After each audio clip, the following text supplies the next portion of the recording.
I'll call to order the Community Life and Public Safety Committee meeting. Today is Tuesday, September 2nd, 2025 at 5 p.m. If everybody would stand for the pledge. Allegiance to the flag of the United States of America and to the republic for which it stands, one nation, indivisible. under God, with liberty and justice for all. Good job, Bernie. Roll call. All right, let's see. Lopes, Serrero, Here. Ermeling, Clark, Karanka, Here. Pete, Here. Kern, Here. and Olson. Oh, Brent isn't here. Okay. Thank you. I don't see anybody in the audience. Is there anybody online for public comment? It is just staff and Mr. Kern online. All right, thank you. Item number 4, minutes from the July 7th, 2025 regular meeting. Motion to approve. Motion from Barb. Second. Second from Katrina. Any discussion? All those in favor say aye. Aye. Any noes? That passes. Written communications received, we have none. Acknowledge reports from departments. Item number 5, code enforcement update. So I have the Go ahead. update in the packet for you from the last couple of months. If you have any questions on that, I'm gonna turn over the next one for Roman for Aspen Street, and either here I can give the Mount View update. As far as the Aspen Street Apartments goes, we had received inspection reports from Fire Marshal Christensen from the previous week.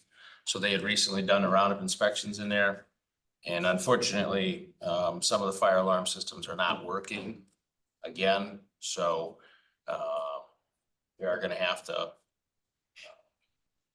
get together with the property owner on site, and we may have to go so far as to bring in the state building inspector. Since they're apartment buildings, we do have that ability. I know that he's working on a property over in Rothschild concurrently as well. So just for some more teeth on this site. So I know that there's been some minor maintenance over there, but nothing close to what we had wanted to see as far as, you know, wholesale repairs on the site. So unfortunately, due to workload and staffing this year, since we're still short a staff member in our office, we haven't really had a lot of time to be on site over there. So it's relying on Fire Marshal Christensen for the report on this for this month. Open to any questions if you have any. I guess my only question, I know we had some previous comments on the mold. Have we seen any remediation as far as the mold in the building that you're aware They of? have unfortunately have not proceeded with any of that. So What's sort of understanding when you get the state building inspector involved, what's kind of our next steps? our next step is to meet on site with the property owner, Mr. Schultz, and give him some written deadlines so meet in person to discuss what needs to be done, and then give him written deadlines for that. And then if he doesn't fulfill it, then we take it, the next step. Is that citation, is that? That's an avenue. We can proceed with raise orders as far as condemning the buildings. I don't think they're to that point, but I would want to get John's opinion on that from DSPS. Okay. So I know that what he's dealing with in Rothschild is structurally unsound, where I don't think our buildings are to that phase yet. What is DSPS? Department of Safety and Professional Services. Okay. So they're the oversight body for buildings, both places of employment and apartment buildings fall under the commercial building scope. Okay. What, I guess to piggyback with Jamie, what time frame do we have? Like, this guy could put this off forever, meeting in person. How do you enforce that? Does he get a letter then? We've attempted to contact you however many times. If you don't meet with us by such date, further action will be taken, or how do we enforce that he actually Yes. meets with you? If we're not able to get a meeting with him on site, then we would proceed with citations. And then after that, then we can get into posting them unfit for habitation and evicting all the residents. So rather not do that because that's a lot of people. So, but I know that Mountain Bay has a standing appointment with the manager of the property in Rothschild, and they meet on a daily basis for citations. So property in Rothschild is owned by the same individual. Oh, Great. So don't mean to put a damper on possibilities, but We would work though with Marathon County, and I would assume the police department, that if we did have to find temporary housing for those individuals, we would find methods. I'm not sure how many of the apartments are rented, but, I'd say it's probably at least 75% capacity.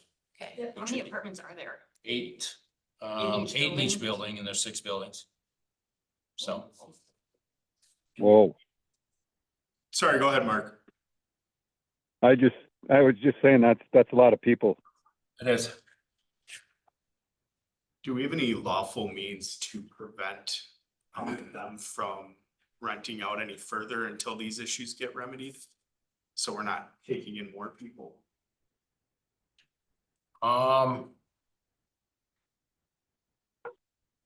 I don't think we'd be able to do that unless we had posted individual buildings or units as uninhabitable. But then at that point, we're kicking people out. Yeah. But if we get to the place where corrections aren't made and we continue with the raise order, we would post as uninhabitable. So at It'd that have to point, be, that's a step in the rate Yes, yeah. process, yes, so. so So it is a challenge with the habited building like this versus just an abandoned building. Because we're dealing with the facet of individuals living in the space. Yeah, so I feel like we can't really wait on things, safety items like the smoke alarm, the mold. Yep. Not my favorite thing, but it's not a emergent safety hazard for these people. This fire system's not working is not acceptable. And I mean, it does fall under our municipal ordinance, right? But it's also the fire department's first purview, as they're in there twice a year for fire compliance inspections and then follow-up inspections. I think fire department's in there on a monthly basis due to the lack of compliance. So I'm not sure if they're issuing citations actively. That's a conversation for Chief Finke and Fire Marshal Christensen. So they do have that power though, as well. they could write their own, or they would contact Mountain Bay. Mountain Bay would write them. I'm not sure specifically, but Sometimes the fire department, like ours, will send an invoice for violations. But technically, if a citation was written, we would write those citations for the police department on their behalf. so we could definitely, Can we motivate them to do that? Yeah. I mean, I guess I can put up with a lot of stuff, but that kind of stuff, like, that's priority. And if he needs some pushing, I think we should push at this point. Yeah. I mean, we've gone a couple months since he's taken ownership, and Yep. that should be one of the first things, yep, in my opinion. I don't disagree. Agreed. Definitely. Yeah, I think mold is certainly an issue, but when it comes to fire safety, that's Yeah. a huge priority. And if we can make some headway there, that would be. Yes. Does the state inspector have to go in and do like all the stuff you're talking about, like go back through and do a? Full inspection, yeah, of the You have to property. make an appointment for that, or how does that? I'll talk to him on Wednesday. He's gonna be in town on Wednesday for some separate other projects, so, Sounds good. which is already tomorrow, so. Oh, So yeah. I'll talk to him tomorrow.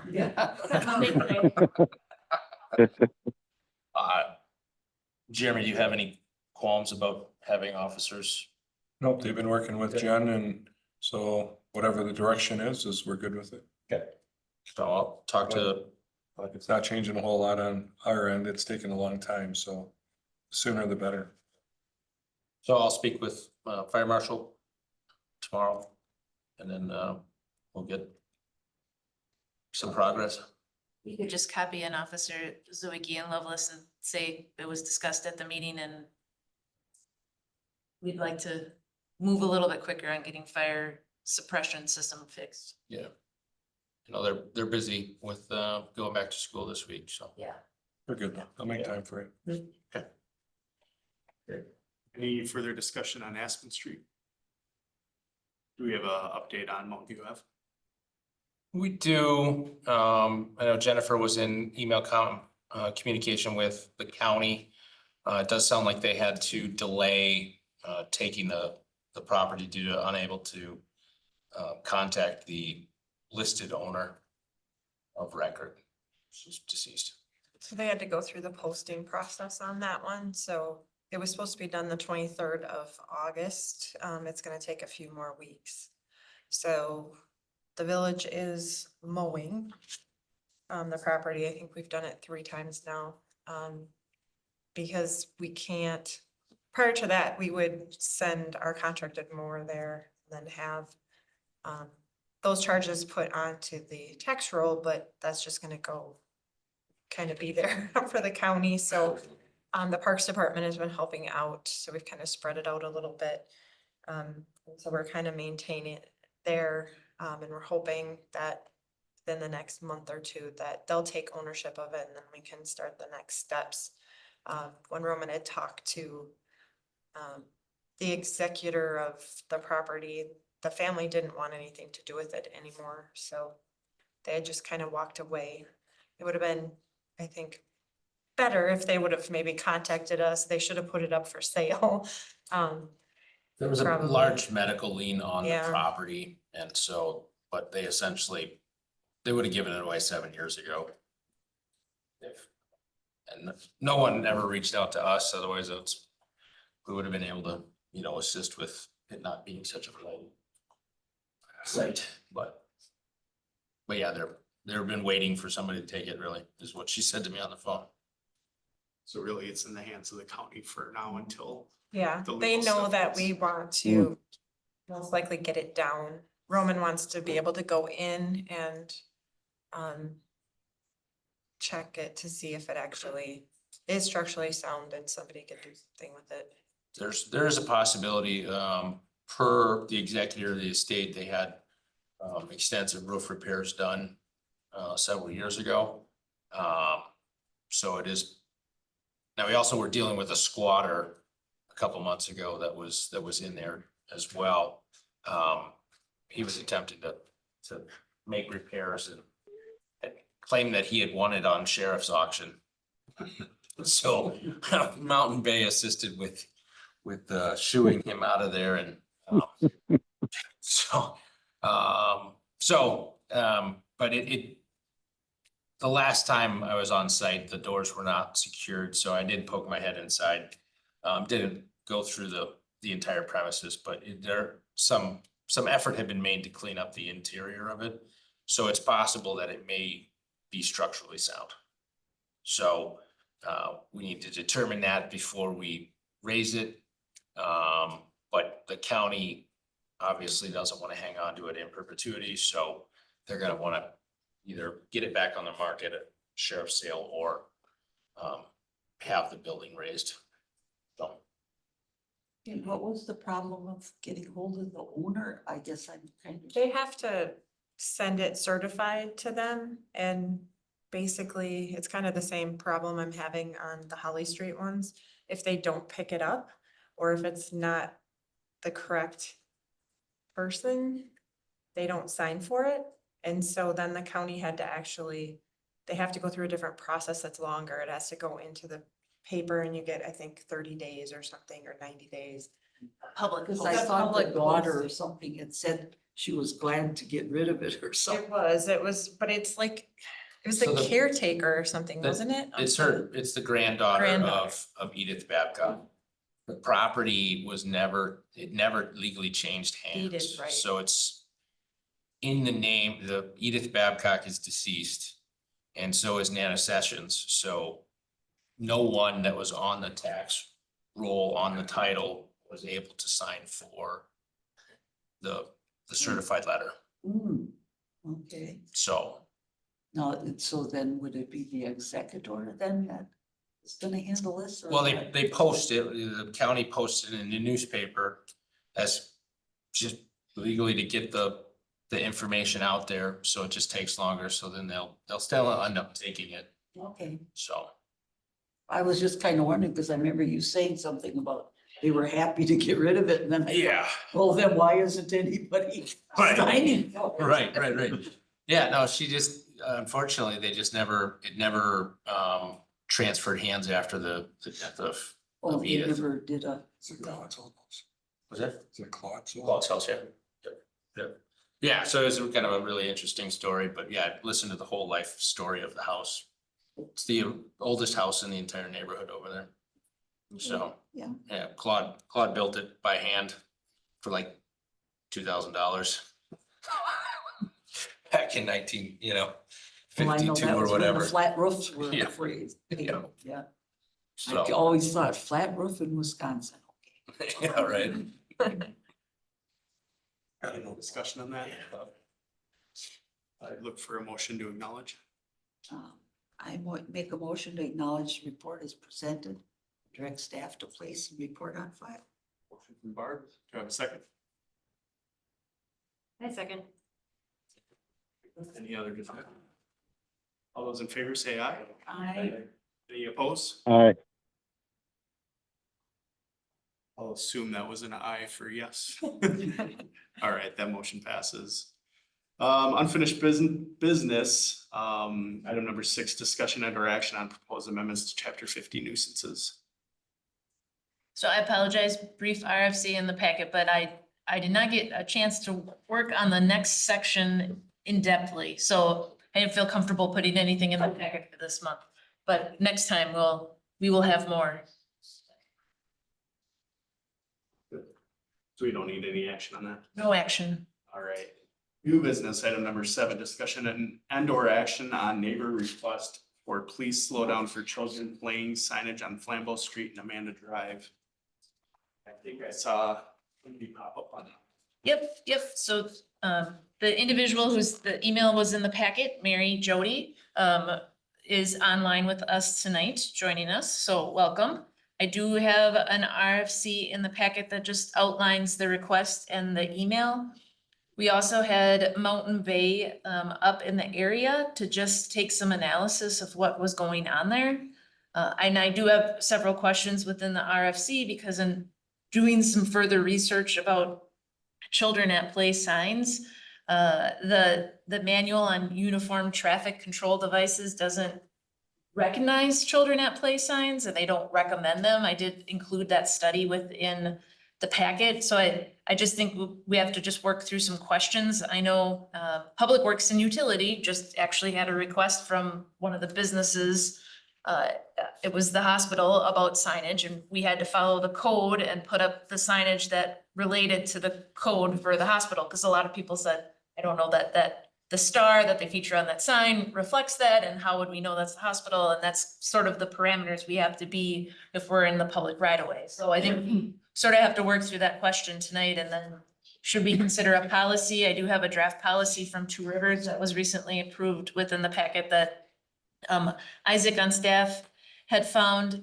And then is there something that we want to consider as a wider community initiative? In the research I did, they found that community initiatives worked a little bit better as neighborhoods would maybe develop certain signage that they would take in and put out, at peak periods of time. So, and that's something we could certainly coordinate with Mountain Bay and with the community service officer. So just maybe a larger discussion that got stimulated from Jody sending us an email. Jody, would you want to add anything at this moment in time as we start discussion? Yeah, what was the reason for it not being recommended? I missed that part. It's part of the manual on uniform traffic control devices that they both on a state and federal level, they don't recognize the signage. They feel like the signage gives a false sense of security in those areas where they are placed, and they don't find them effective in the slowing of traffic. Well, I think they would work well here, just because it's a small neighborhood. And there are a lot of kids around here. There's 10 kids under 7 on Amanda and Flambeau Street. There are little kids out riding their bikes. There's usually parental supervision. There's groups of older children, like 12 to 14, riding in groups on bikes that also live on the street. And I think the curve, I don't know if you're familiar with Amanda and Flambeau, but it's not a corner, it's a curve. So it just seems like it encourages people to speed up when they go around that curve. And it's not a lot of cars, but I really worry about it. And so do the parents, and they weren't able to be here tonight. One is giving birth in about a day, and the other one is still at work. They were going to join us. But there's also, so it's I would say 90% of the traffic is safe, they drive safely. But there's a good 10%. I think part of it is we've got some kids that have grown up into teenagers. And we've also got some adults that go quite fast around that curve and down Amanda. And the little kids that live right behind me and a kitty corner from me across the street on Amanda, they are good friends, and they're very little. Their ages 2, and the 2-year-old is she's out there playing. Mom is always out there with her, but sometimes she just takes off. And she's a very active 2-year-old. And there's one 5 and there's one 4, and they're across the street from each other. So they do a lot of crossing of the street. And that's just one example. There's other children that are out there quite a bit too. And I appreciated the police patrolling. And the only problem with that is, of course, people see them and they slow down. So as soon as people realized that they were going to be out there for a while, I'm sure it stopped a lot of speeding. I just think it would help. I think it would help, especially if the sign was, I think I mentioned that if you said, please slow down for children playing, or, something that was appealing to drivers.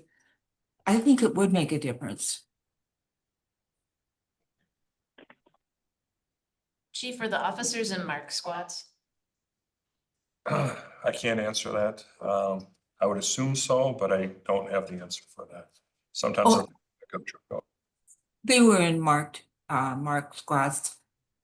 And they were very friendly and nice, and most of the neighbors talked to them because they didn't know what they were doing on the street, because we're not used to seeing squad cars on our streets.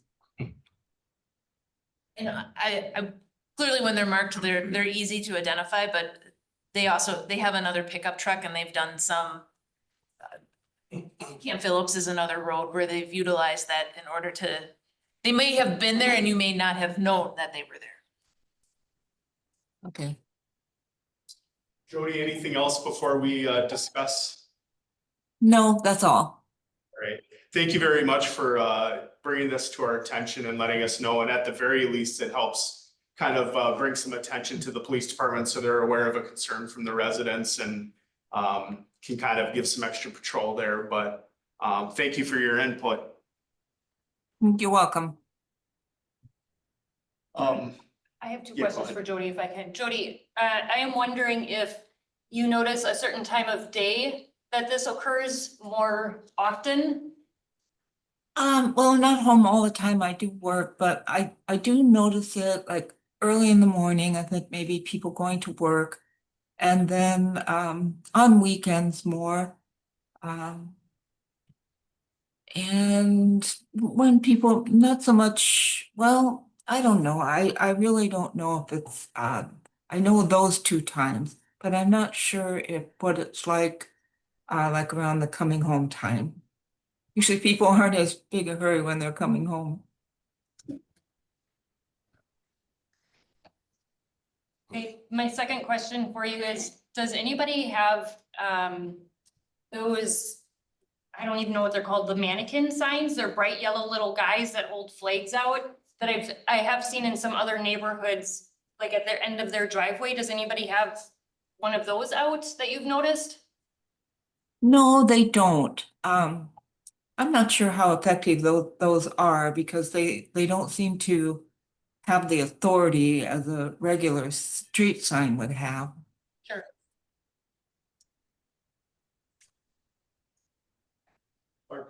Yeah, I guess, we've had this request over the years for it, and it was, decided not only is it not recommended, but everybody, and you would have them in every neighborhood if that was the case, because there's kids playing everywhere.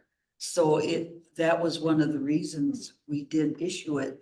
I think we did issue for I believe there was a deaf child in the neighborhood, and that we did issue so that people could be aware that there was a child that wouldn't hear, or whatever. But I think it would be, I mean, yes, my neighborhood, there's kids riding bikes and we got some pretty fast people going up and down there, but I don't think they don't pay attention to the speed limit. They aren't gonna pay attention to that sign either. Are there any in the village currently? No. Really? Any children at play signs? Yeah. I don't know if we have any. Maybe around some of the parks, but I don't believe we have any out there unless they've been there for A long over time. 15, 20 years. Yeah, that never got updated, Yeah. taken down. And Isaac said there is a playground sign, but it's to denote like a playground in a park or Children crossing. but not. I was surprised to learn that there isn't a children at play sign.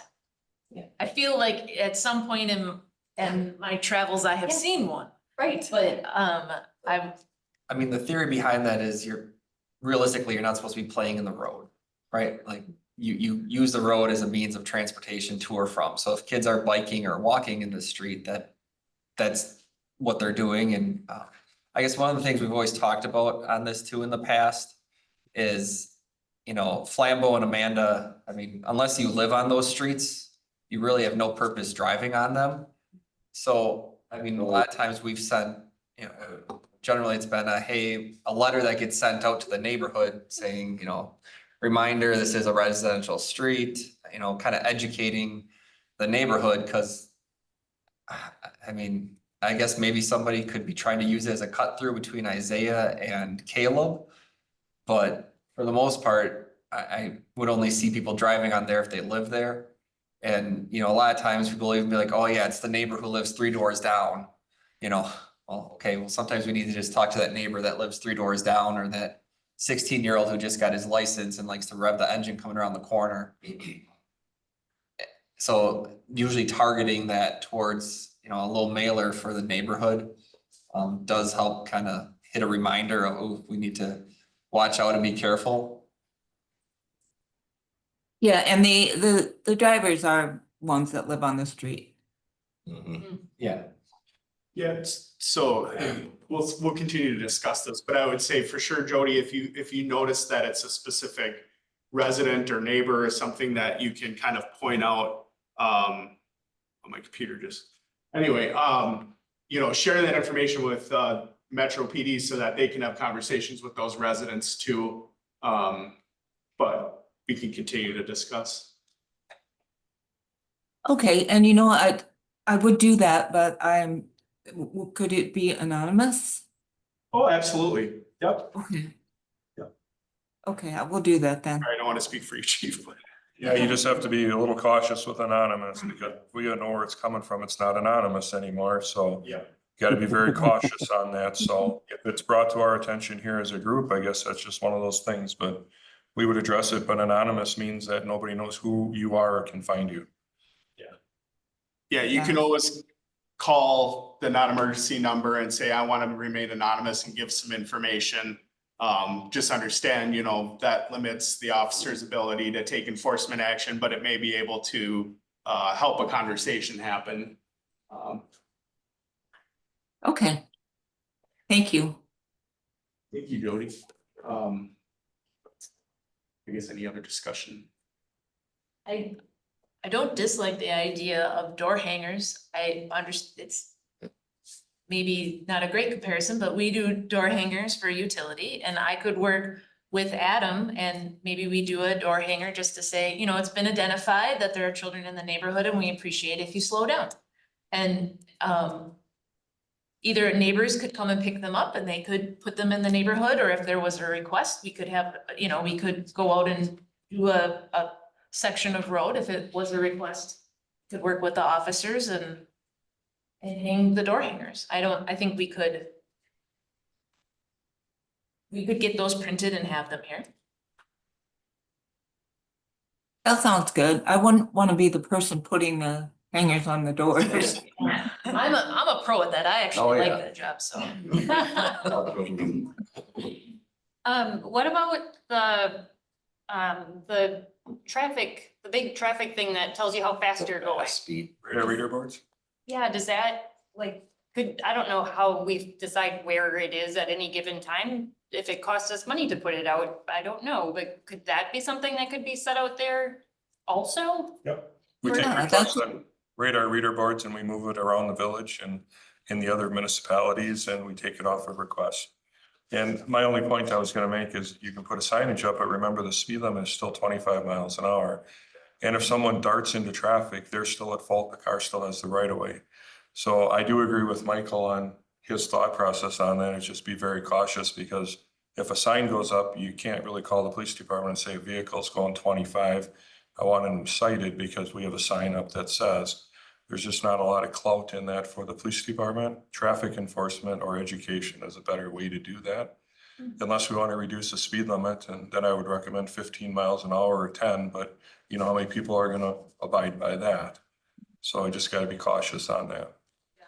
So you said to get that sign out, the radar, it's just a request? Yep, Jamie does a great job with that, and we talk about those on a regular basis, where people send in emails and they make a request, and then we move it around, and it does store traffic data in it, and kind of gives us a snapshot on what's happening. We did that out by Barb's house on Callan, and Yeah, and it really worked like a charm for a while till, Yeah. then after they realized, disappears.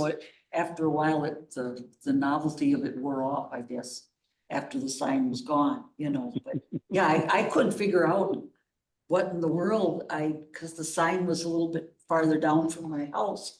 And I thought, wow, these cars are really going nice, behaving themselves, and I didn't think too much. I thought, gee, all I had to do is mention it, and they slowed down. And then one day I'm coming home and all of a sudden I'm looking down the road and I drove down farther and I went, aha, now I know why.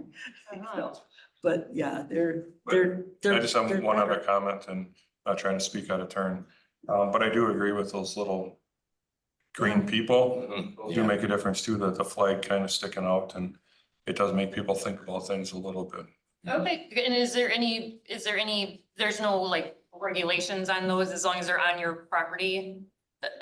You can't stick it out in the road, obviously, but Well, you put it right on the edge of your driveway. Right, That's where I that's- If it's by the curb line or something, no Yeah. one's gonna bother you. okay, because I know we have them up north on a very small 1.5-ish lane road. And I think it does it does it to me anyways. It's like, oh yeah. There's not a lot of room here and there are a lot of people up here, during the summer. Someone has one in Inner Springs, because I remember seeing Every that. intersection at Birch has one in here. It's actually been the developer's policy for several subdivisions that they put those out. Oh, is that right? Yep.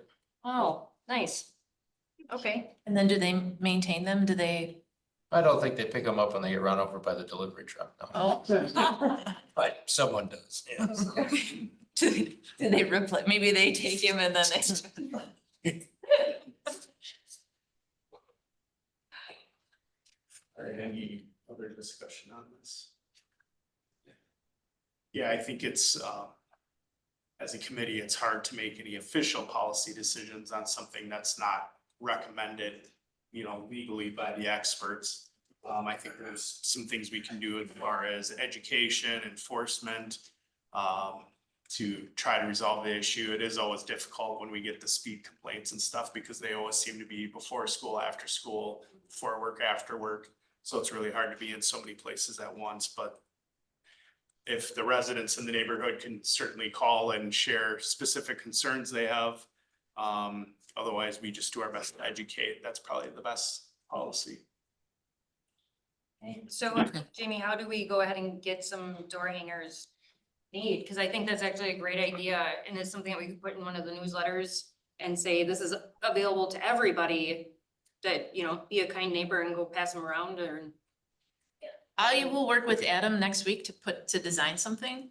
And then I can just send it to the committee for input. I could send it to Jody and she could put in some input and then we'll get them printed. I love that. Yeah. And then, like you said, we'll put out in the newsletters to say if you're a neighbor and you would like some to distribute, or if there's an area that you feel strongly they should be distributed to, let us know. Yeah, we did have a resident in this general area, probably like 5-6 years ago, complain about some speeding. I happened to also live in that neighborhood at the time, and when I followed them home, just out of my own curiosity, they were going 35 down one of the side street, down one of the roads, and then when they turned onto their road, then they slowed down. So it was just one of those interesting things that, speeding was an issue on his street, but every road to get to that street, it was okay to speed. So I think sometimes those neighbors just need to be reminded that every road to their house in that neighborhood really is a neighborhood road. Yeah, and I like that idea of those little signs, and I'll get some of those and take them around to the neighbors and see if they want one. When you say they're little green signs, is that what they are? They kind of look like a turtle. I think they look like a turtle. Yeah, you Oh, they can look like a turtle. Okay, yeah, find them online. There's various okay. types of signs that you can get online to put on your property. Franklin the turtle. And Okay. Jody, we can do a little research and I could send you a link to Okay, a place online. Yeah. okay, that We sounds don't have good, to yeah. purchase them there. It'll make it easier on the research. Okay, and I think if we had a mass of them, maybe they'd really get attention. All right. Did anybody have any, I guess, official motions they wanted to make? Otherwise, well, we can move on. Yeah, say there's really no. Okay, I just wanted to make sure. Action, So just No, I think that's fine. no action. Yep. Okay. We'll just note that all of our suggestions for things to happen going forward. All right. All right, we're gonna move on. Thank you, Jody. Thank you. Jody. Bye. All right, next item, discussion and or action on request for right turn only signage at Phillips Road and East Jelinek Avenue. I can give some context to my motion if you want me to start there. All right, so this conversation started in the Public Works and Utilities Committee, of which I used to be a part of. And it came as part of a discussion on a bigger thing, which was approving the East Jelinek reconstruction project.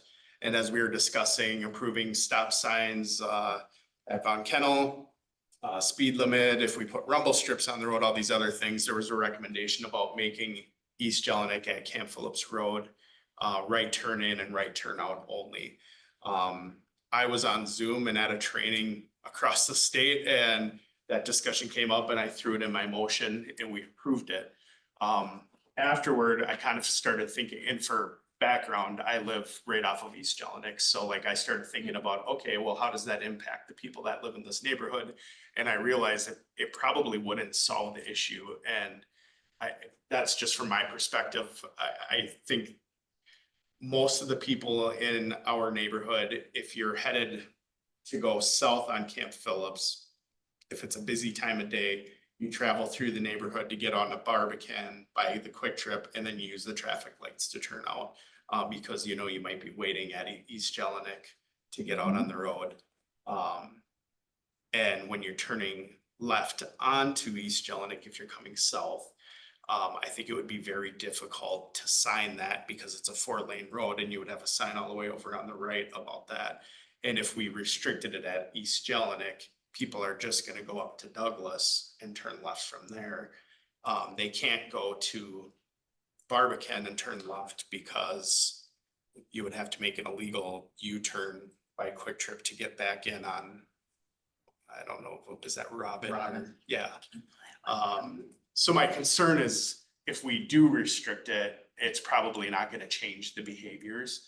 Another little change is, the resident that lives at the corner of East Jelinek and Camp Phillips. I don't know if it was them or the village, but there was a bunch of shrubbery that was trimmed. So the sight line looking south is much more clear to be able to see. It used to be you would get to the stop sign and it was really hard to see traffic coming from coming north from the south. And now it's much more easy to see. So that's, I guess, the background on why I made the motion, how that happened, and then some of the thoughts I've had since then. And then we did get some updated crash data from Chief Hunt. And in the last 5 years, 3 of them were due to cars turning left onto Camp Phillips. And even as I look at some of this other data, like 2 of the crashes in 2024 were accidents in the parking lot at the apartment complex on the corner there. So even some of that crash data that I had in the initial RC wasn't necessarily even all related to on-street traffic. It was some parking lot fender benders too. So I think in all reality, it's pretty low crashes. So if you take that 4 from 2024, make it 2, I mean, even at that, it's, you know, there's a couple rear-ended vehicles, which is gonna happen. I know one was actually a utility van for a water department at one point. The car behind it couldn't stop in time, but yeah, I don't know. With there being maybe less than 1 a year, I guess, as left turns go, it's probably comparable to many other intersections in the village. Have a lot of cuts to make the left-hand turn across the year. I go down to the stop. I don't even bother. Right. But for example, like if it's 8 o'clock at night and I'm gonna go turn left, like I'm not gonna have any issues doing that. But if I'm gonna do it during school hours or business hours, it's gonna be pretty busy and it's much easier and faster for me to just go up to the traffic lights and go that way. Which the village, when they reconstructed that neighborhood, they widened that Robin at Barbican or East Everest. Yeah, to make it so that it was easier for traffic to come in and out. The only issue is you can't turn onto it if you're coming off of Barbican. You can't turn into there because of the way that the median is. So it doesn't make it a good option for getting into the neighborhood, other than if you're coming westbound. I that think posted? intentionally, the neighborhood wanted It's that. not posted as no U-turn. There's, I mean, it would be probably a mid-block U-turn. Yeah. And the biggest, I mean, you see a lot of people cutting across to get to Quick Trip and stuff, but in reality, I guess the way I look at it is people are, if you restrict left-hand turns in, they're just gonna go down to Douglas and make that same turn. Yeah. Because the only other option to get in that neighborhood if you're coming is to go all the way down to Von Kennel and go around, and I just don't see residents doing that. Well, I was wondering why they picked that one street, because I'm going, well, if I can't turn left and I wanna, I'll just go one more street. I Yeah, mean, it was- I'm not in that area that often, but I do go in there. once in a while. Yeah, and I understand the discussion that happened. We were trying to address, you know, traffic safety concerns on that road when we were discussing the project as a whole. Mhm. And speed is a big one because it kind of gets used as a cut across when people don't want to go to Schofield Ave or whatever. And that's part of why a stop sign was put in at Von Kennel, was to try to reduce people from getting up to full speed and just cooking it through there. But yeah, then I threw that in on my motion, so. All right. Did you have anything else, Michael, on that? No, just revisit it, I guess, since we have not installed the no left turn sign yet, or signage, so I guess if the recommendation would be to not do it or keep it as is, as As a is. full intersection, I guess. What was the discussion about, I think Wu-Ching maybe said something about. I don't remember. Do we have the right to put signage on Camp Phillips?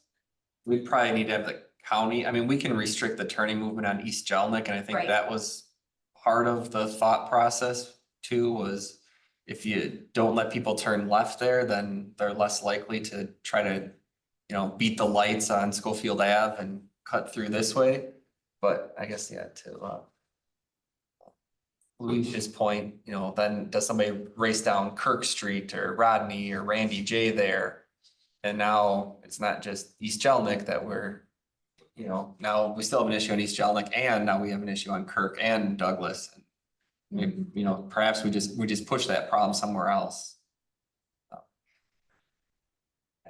If the data would have came back and it was, wow, we have 20 crashes a year and 15 of them are due to left turns, it'd be like, maybe we definitely need to look at this, but it's, 2 a year in that general vicinity, and majority of them are happening on Camp Phillips. I mean, some of these are because a trash can got hit and then a car got, hit, or, just looking at some of the reasons for the accidents, seems like for the most part, they're, one person rear-ended a right turn onto Jelnik. So. Oops. So So much for. some of those things just happen, especially on a corridor like Camp Phillips that gets a lot of traffic. I was really surprised. I thought it was gonna be a lot higher. Chief, did you have something? Yeah, just a couple of points. So we did some traffic data on Camp Phillips Road, and so that went to the village board. There were some signage issues on Camp Phillips Road that need to be addressed, and so maybe when some of that stuff is addressed, maybe that'll slow some of the cars down a little bit, which might help out with those left turns coming out of there as well. So, and good point with the bushes that are there for the line of sight. The other thing is, when that road was constructed, if that was the decision, then you probably should have put a barrier in there so you can only turn right to help us out, because you put a sign up and people are gonna violate it, and what do they get a ticket for? Failure to obey a sign because they made a left turn, but they're gonna get one for the crash anyway, so. But we had some traffic issues on Camp Phillips Road that have to get addressed with the county, and maybe that'll help out, so. Maybe it'll slow some cars down. Yeah, sorry, I probably let off with my bias on this, but, yeah, like I said, living in the neighborhood, I'm only one house off of East Jelnik, so if anything, I'm encouraging more traffic to come on the road that's closest to my home, because I think it's built for that compared to the other neighborhood streets. But if anybody else has any other thoughts or anything on this. I agree with you that if you do this street, it's just gonna move it to another street, so. For sure. I just have one more point. Yeah. And then you could have 20 crashes because you pushed all those cars onto a different intersection. If we have 4 or 3 in a 5-year period, we might be talking about this with 20 crashes at the next intersection, because now you change the flow of traffic and now you created something that could have been taken care of a different way. I don't know. If it's the committee's, recommendation, do you need a recommendation to not put up signage or just? Well, I guess, yeah, probably would need a endorsement from this committee, and then I'll take it back to Public Works next week, Monday. Keep everything official so that, you know, our meeting minutes, I'd say Public Works says, put it up, so. Should have something that says, never mind. On second thought, we're thinking about not doing that. Yeah, and I think I'm sitting in on that Public Works meeting, so I'm happy to give some comment on that as well. Sure. I guess, would anybody like to make a motion? I guess I can make a motion to, keep the status quo. How else to do it, Jelnik, as far as the pruning? Does that work for you, Michael? Yeah, or to, yeah, not restrict any turning movements. Right, something like that. I have a motion from Barb to not restrict turning movements. Do I have a second? I will second that motion. All right, second from John. Any other discussion on that? All right, all those in favor signify by saying aye. Aye. Aye. Any opposed? Motion passes. Any announcements? Any remarks from committee members? Kirk? The only thing on the signs, I think the awareness is probably the way to start. I was just wondering if you put up one, is every neighborhood or every street gonna, I mean, all of a sudden you're gonna have a children at play sign and they got one, how do I get one? I don't know. And then it kind of loses the effect of. Yeah, then it kind of, Yeah. Well, that I don't know. was, yeah, that was one of the reasons. Anything else, Kirk? All right, Barb? I have a question, I guess, and maybe it should be an agenda thing or not, or a different committee, but a while ago, I had seen a plan somewhere for the area by Weston Elementary on Camp Phillips and having better signage and street crossing lines, like the marking that it's a little kids in the area and they're crossing, where the crossing guard helps kids get across Camp Phillips at that school. Is there, like, do we have plans to improve the signage there? And like, can we put lines all the way across the road, or is there any improvements coming? Cause I think it's a very blank school zone when compared to some of them that I drive through in Wausau. And I drive past it every day, and so I feel like, if my kids were still little, I would really dislike them having to cross here. That was in the corridor plan. I can answer that. So yes, there was a safe routes to school plan that West Elementary adopted, which included some of those adjacent improvements. Marathon County Highway Department, we're currently in the process of working with them to redo this intersection at Ross, which then so that their project on X would start at Sternberg and come up to like Eau Claire Avenue.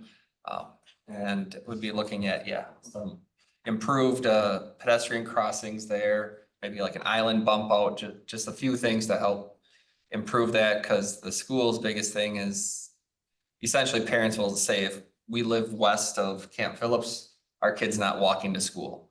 So they want to be able to promote walking to school and safer routes to get there, so yeah.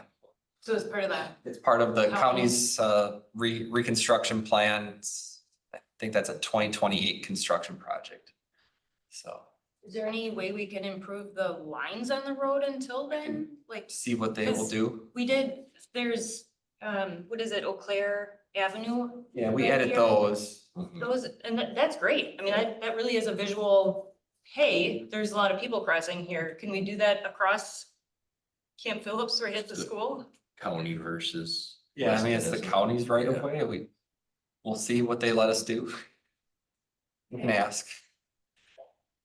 The other piece is, so Officer Lovelace is at Weston Elementary daily, and I think he assists with the traffic in the morning and the afternoon there to make sure that we had other concerns in previous years about traffic backing up there, and I think since Officer Lovelace has kind of taken control of that drop off and pick up, we haven't had anyone mention any concerns.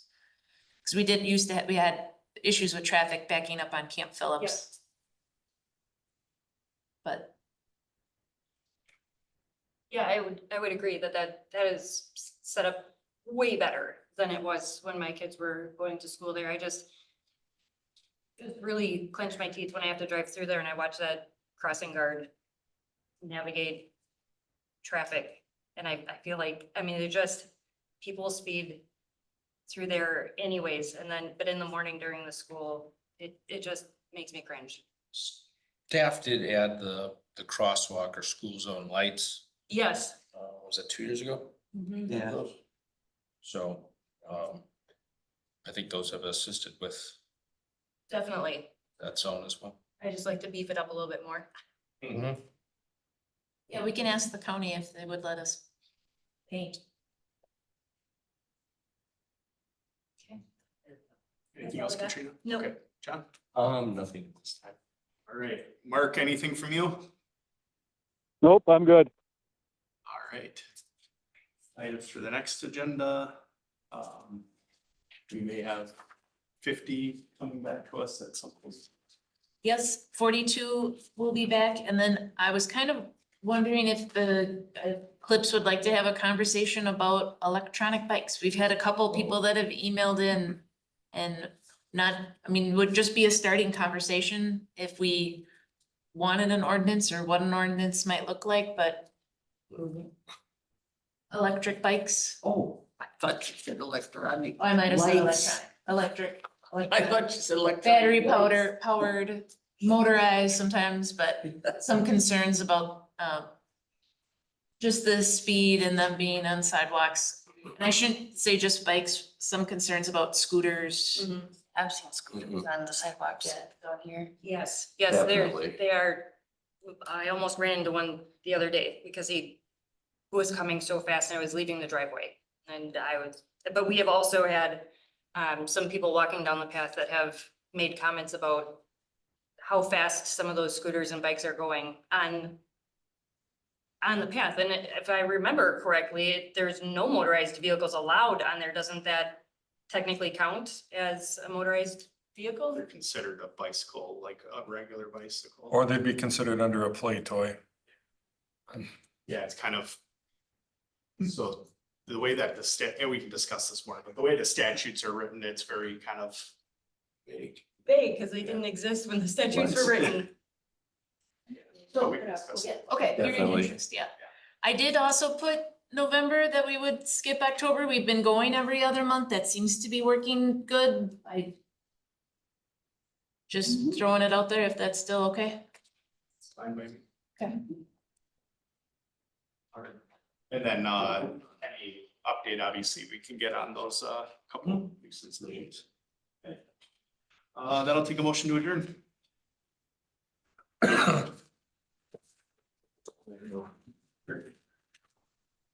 Second. All those in favor?